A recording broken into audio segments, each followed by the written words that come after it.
दोस्तों, muse YouTube channel में आपका स्वागत है। हिंदी कक्षा 12 मेरे राम का मुकुट बिगड़ा है, भाग 4। कुर्सी पर पड़े पड़े यह सब सोचते सोचते 4 बजने को आए। इतने में दरवाजे पर हल्की सी दस्तक पड़ी।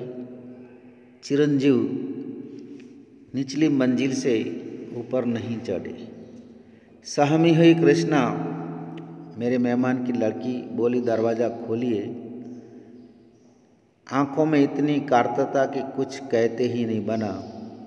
सिर्फ इतना कहा कि तुम लोगों को इसका क्या अंदाजा होगा कि हम कितने परेशान रहे। भोजन दूध दरा रह गया, किसी ने भी छुआ नहीं। मुंह ढाँप कर सोने का बहाना शुरू हुआ। मैं भी सावसित की सांस लेकर बिस्तर पर पड़ा। फिर अर्धचेतन अवस्था में फिर यहाँ खोया हुआ था वहीं लौट गया। अपने लड़के घर लौट आए, बारिश से नहीं संगीत से भीगकर। मेरी दादी नानी के गीतों का राम लखन और सीता अभी भी वन वन भीग रहे हैं। तेज बारिश में पेड़ की छाया और दुखद हो जाती है।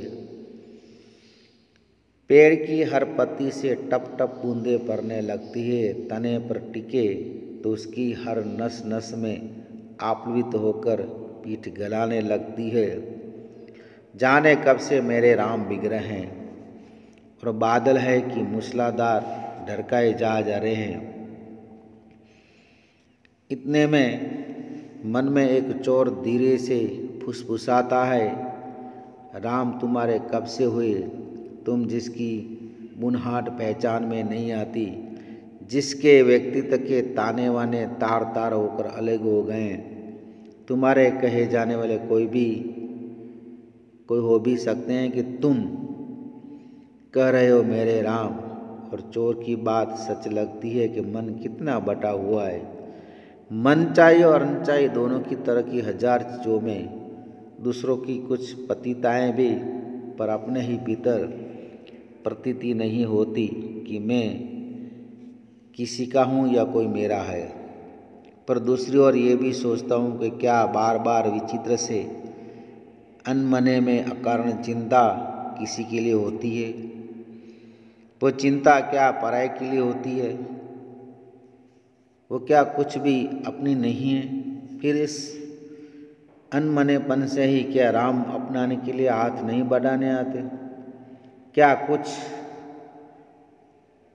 न कुछ होना और न कुछ बनाना ही अपमान की बड़ी शर्त नहीं है? तार टूट जाते हैं, मेरे राम का मुकुट बिगड़ा है, ये भीतर से कहाँ पाऊँ? अपनी उदासी में ऐसा चिपकाओ, अपने संकरे से दर्द में ऐसा रिश्ता, राम को अपना कहने के लिए केवल उनके लिए भरा हुआ हृदय कहाँ पाऊँ?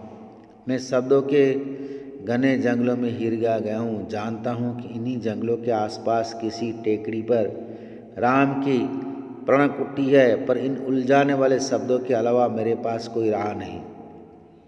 शायद सामने उपस्थित अपने ही मनोराज्य की युवराज, अपने बच्चे खुदे स्नेह के पात्र, अपने भविष्य की संकट की चिंता में राम के निर्वासन का जो ध्यान आ जाता है, उनसे भी अधिक एक बिजली से जगमगाते शहर में एक पढ़ी लिखी चंद दिनों की मेहमान लड़की के एक रात कुछ देर से लौटने पर अकारण चिंता हो जाती है।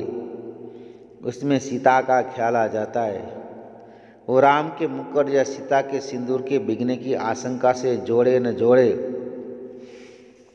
आज की दरिद्र अर्थहीन उदासी को कुछ ऐसा अर्थ नहीं देता जिससे जिंदगी से कुछ उबर सके।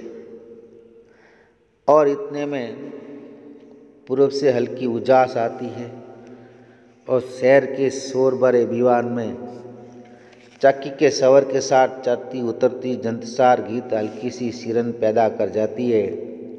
मोरे राम के विजय मुकुटवा और अमचूर की तरह विश्वविद्यालय जीवन कि निरस्ता में सूखा मन कुछ जरूर ऊपरी सतह पर ही सही भीगता नहीं तो कुछ नम तो जरूर हो जाता है।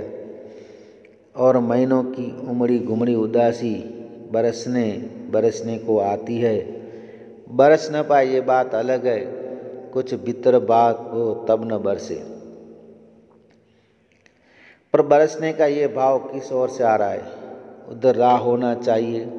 इतनी असंख्य कौशला के कंठ में बसी हुई जो एक अरूप ध्वनिमय कौशल्य है, अपने सृष्टि के संकट में उसका सतत उत्कर्ष के लिए आकुल, उस कौशल्य की और उस मानवीय संवेदना की और कहीं राह है घास के नीचे दबी हुई।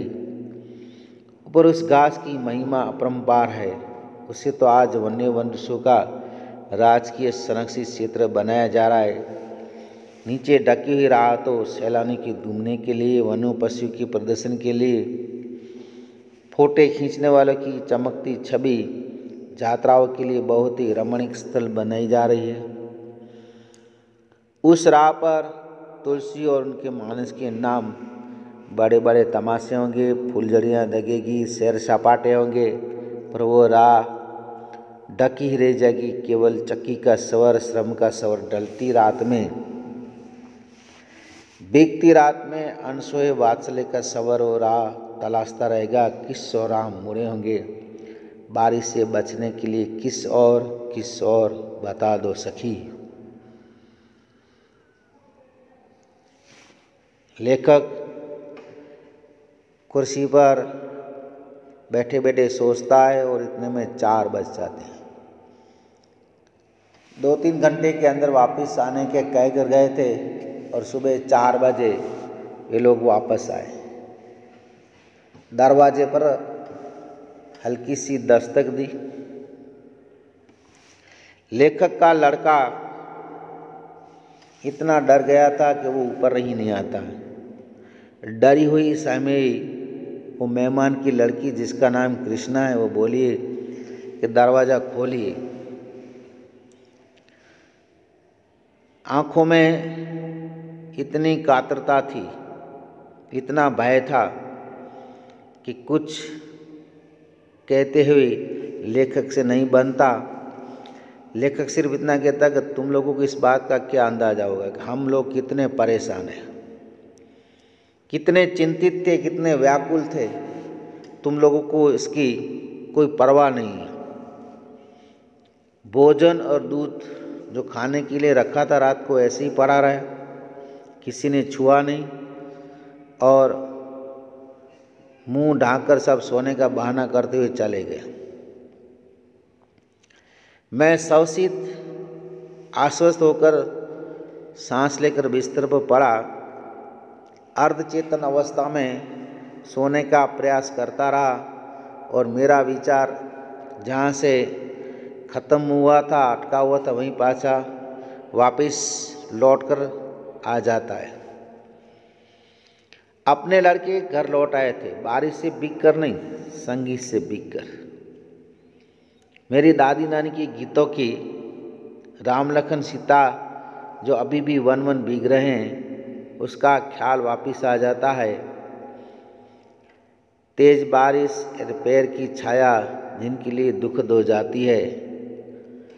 पैर के हर पत्ते से बारिश की बूंदें टप टप पड़ने लगती है और तने पर टिके उसकी एक एक नस उससे भीगकर आप्लावित होकर जाती है, पीठ गलाने लगती है। मेरा राम कब से भीग रहा है और ये बादल हैं कि मूसलधार बरसाए जरा रहे। इतने में मन के अंदर एक चोर फुसफुसाता है, धीरे से कहता है कि राम तुम्हारे कब से हो गए। जिसकी बुनाहट पहचान में नहीं आती, जिसके व्यक्ति के ताने वाने तार तार कर अलग है, तुम्हारे कहे जाने वाले कोई भी हो सकता है कि तुम कहे हो मेरे राम। चोर की बात सच लगती है। हमारा मन कितना बटा हुआ है। हमारे मन के अंदर हमारी मनचाही और अनचाही, हजारे चीज़ें पढ़ी है, दूसरी कुछ भी पतिताएं ऐसी पढ़ी है जिसकी हमें प्रतीति नहीं होती, एहसास नहीं होता मैं किसका हूँ या कोई मेरा है। दूसरी ओर सोचता हूँ कि क्या ऐसे विचित्र अनमनेपन से अकारण चिंता किस लिए कर रहा हूँ। ये चिंता क्या पराये के लिए होती है जो हमारे घर मेहमान बन कर आई है, क्या कुछ अपने के लिए होती है। इस अनमनेपन से राम के लिए हाथ बढ़ाने क्यों नहीं आता। क्या कुछ होना चाहिए या क्या कुछ बनना चाहिए, ये समझ में नहीं आता। तार टूट रहा है, विचार टूट रहे हैं, मेरे राम का मुकुट बिगड़ा है, पर मेरे भीतर ये बात क्यों नहीं आती। एक ऐसी उदासी से मैं चिपक गया हूँ, एक छोटे से संकरे हुए दर्द का ऐसा रिश्ता राम को अपने कहने के लिए कहाँ से मैं ऐसा हृदय पाऊँ। मैं इन शब्दों के जंगल के अंदर गिर गया हूँ। जंगल के आसपास किसी टेकरी पर राम की झोंपड़ी प्राणकुटी होगी, पर इन मेरे अंदर उलझाने वाले शब्दों के पास कोई रास्ता नहीं है। सामने उपस्थित ये मन का राज्य की युवराज जो राम, अपने बच्चे को जो स्नेह के पात्र, अपने भविष्य की संकट की चिंता के अंदर राम का वनवास का निर्वासन की ओर ध्यान अधिक जाता है। लेकिन इस तरफ बिजली से जगमगाते शहर के अंदर पढ़ी लिखी चंद दिनों की मेहमान लड़की रात को कुछ देर से लौटने की अंकारण चिंता हो जाती है, तो उस समय सीता का ख्याल आता है। राम का मुकुट या सीता का सिंदूर बिगने की एक आशंका उससे जुड़ जाती है।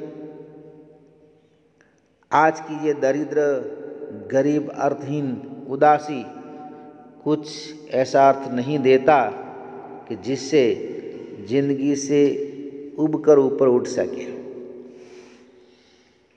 इतने में सुबह का समय होता है, पूर्व से हल्की सी उजास आती है और शहर का वही बियावान समय शुरू हो जाता है। एक हल्की सी डर की सिरन पैदा हो जाती है कि मेरे राम का मुकुट बूझे। अमचूर की तरह विश्वविद्यालय की जीवन की निरस्ता में मन फिर उसके अंदर चला जाता है। ऊपरी सत्र बिकता नहीं, जो कुछ नरम हो जाता है, नम होता है, वो अंदर होता है और महीनों से दबाई हुई उदासी बरसने को आ जाती है, लेकिन बरस नहीं पाती। ये अलग बात है, क्योंकि जब तक भीतर बाप हो तब तक नहीं बरस सकती।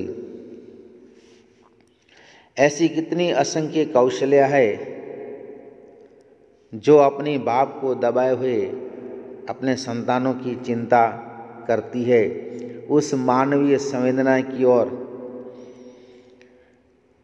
ऐसी राह पर जो घास के नीचे दबी हुई है। घास की भी महिमा अपरंपार है। आज वन्य पशु से ये जंगल आरक्षित कर दिया गया है, वन्य आरक्षित कर दिया, और कितने प्रवासी वहाँ घूमने आते हैं। वन्य पशु के प्रदर्शन के उनके फोटो खींचते हुए रमणीक स्थल बनाए जा रहे हैं। उस राह पर तुलसी और उसके मानस के नाम बड़े बड़े लोग तमाशे करते हैं, फटाके और फुलझड़ियाँ दगेंगे, सैर सपाटे करेंगे, पर लेकिन वो राह डकी की डकी रह जाएगी। केवल चक्की का स्वर, श्रम का स्वर, ढलती रात में, बिकते रात में, अनसोए वात्सल्य का स्वर, तलाशता होगा कि किस तरह मेरा राम गया होगा। बारिश से बचने के लिए किस ओर बता दो सखी।